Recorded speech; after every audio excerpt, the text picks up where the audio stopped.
rautia ki te maunga, ko karangahape te marae, ko te tō i te awa, ko te whānau pani rawa ko Ngāti Toro tōku hapu, ko ngā pui nui tonu rawa ko Ngāti Kahu tōku iwi, ko mā tātua te waka, ko whangaroa te mona. Ko matangiro te kainga, ko Nyree Porter taku ingoa.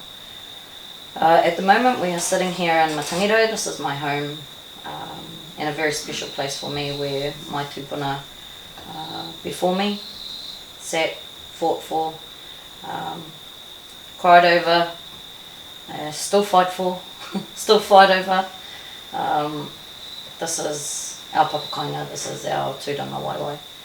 And we sit in the centre of Whangaroa Harbour. I'm a big time anti-1080 person, as we all may know, and it's because of the simple fact for me, it's a poison, it's a toxin, it's one of the most deadliest toxins that are on this planet. And I believe that no toxin should be spread so freely as the government does over our whenua at all.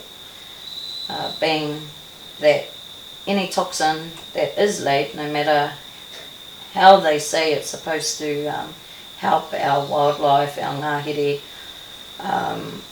the future that has for my tamariki and their children is no future. They will depend on a exporting country to feed them, to house them, to clothe them, because they can no longer go in and hunt for their food, gather any natural resources whatsoever, because it'll all be contaminated. 1080 is one toxin, there's brodificum, there's sprays that they use for gorse, for weeds, for everything really, that they try and stop nature from being nature. You look around me, I've got probably every obnoxious weed that you could think of, but I'm okay with that. You never know, 20 years from now, that devil weed or that lantana could be an actual medicinal plant.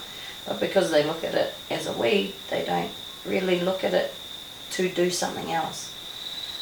It is being brought in from overseas, but I believe that they haven't done enough work to see how we can make this into something that's a resource. Doesn't matter what it is, whether it be a possum, whether it be a plant. Gorse, for instance. You know, it's great for our whenua. It brings life back to our soil, our microorganisms, and once the bigger trees grow over the top of it, it dies because it needs sun. It needs a lot of sun. And we don't have a problem with that. We used to slash this entire lot of whenua for our family, and the council stopped paying half, so my dad couldn't afford it at the time to put diesel on his tractor or to spray it at that time. So we just left it, and as you can see, there's bugger all gorse, but there's heaps of manuka. You know, so the world evolves, and from where we're sitting on both sides of the river, I believe that nature should take its own path. Man should never pay God.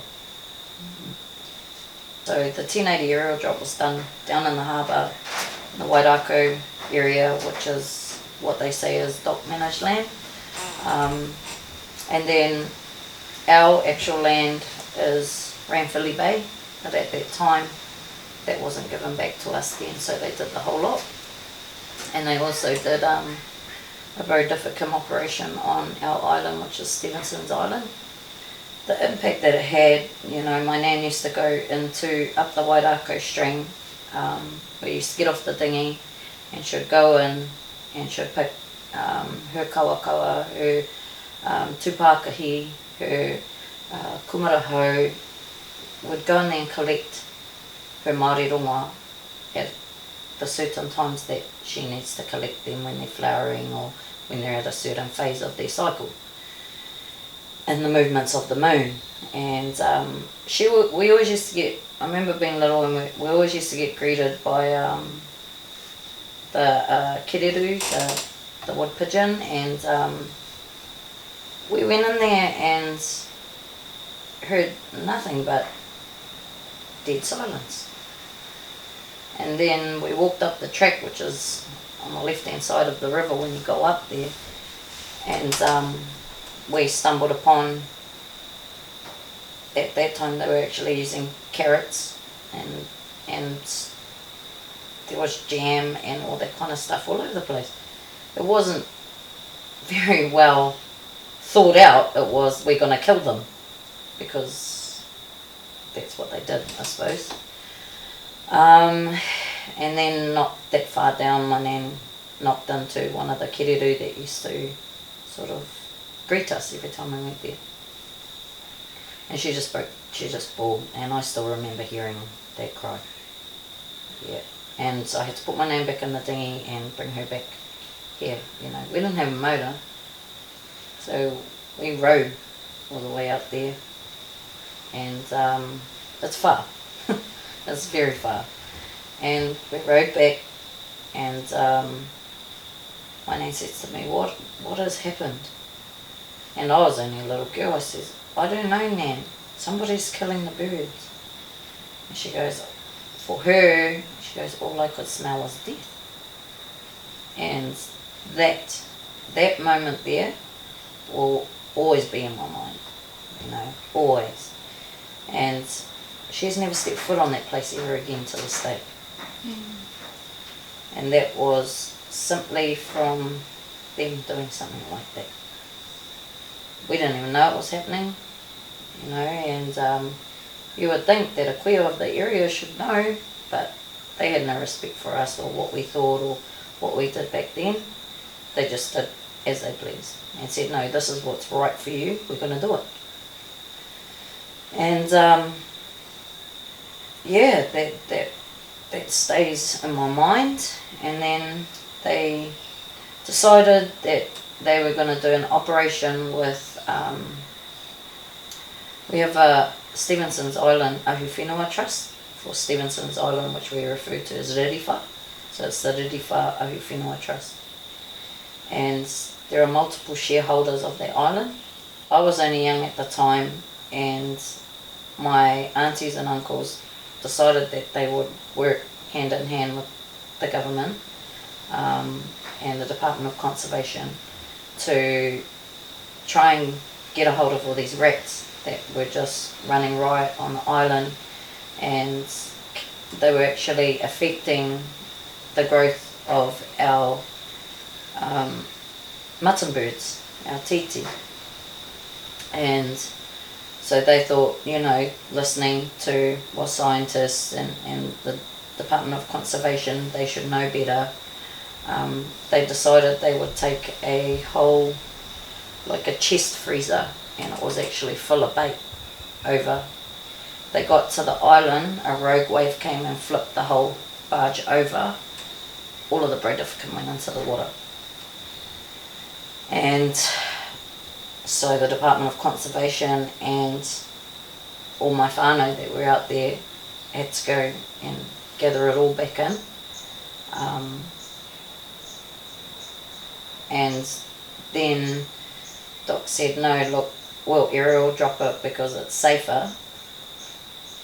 The island's not that big. It's not that big at all. And they did that. Yeah. And ever since then, they then put what they call a rahui down on us getting our food. So every year around about October, we used to go and collect our titi every year, religiously. My grandfather did it, my great-grandfather did it, and so did my great-great-grandfather.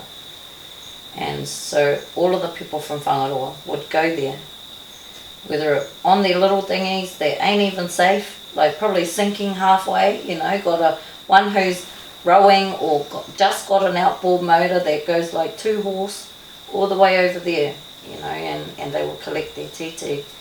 And when they actually finished doing the first operation, I think that was the last operation too on the island, the birds have never come back properly. They're all undersized.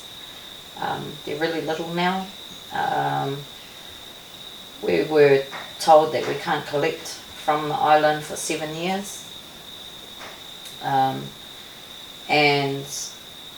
with the birds being so small, it was hard for us to say to our 98-year-old auntie that we can't bring you a titi because they're not there anymore, auntie. And what our people do is they get 5 mutton bird, and that will last them out the whole entire year, but it's a part of their diet. Now, the mutton bird eats the feces or the spew of our humpback whales. The importance of the mutton bird in this area was they would migrate to our islands. They still do today, but very seldomly. And they would stop at Ririwha, they would give birth to their fledglings, and then they would fly from out sea all the way through Otangaroa, all the way out through Puketi, all the way out towards Matauri and Tako Bay.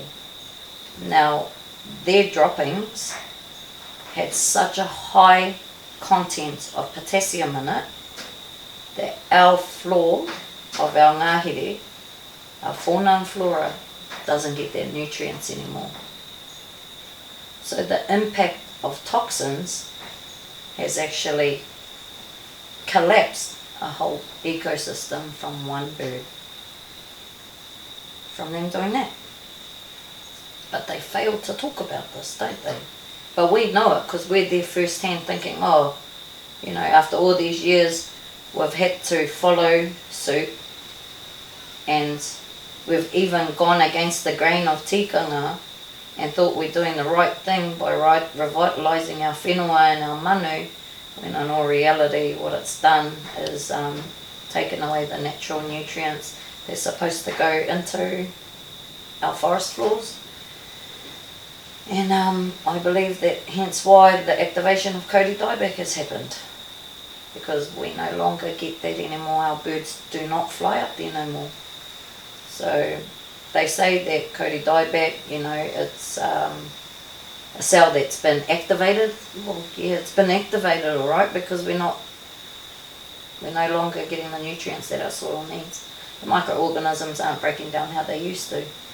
So I believe that's what's happened.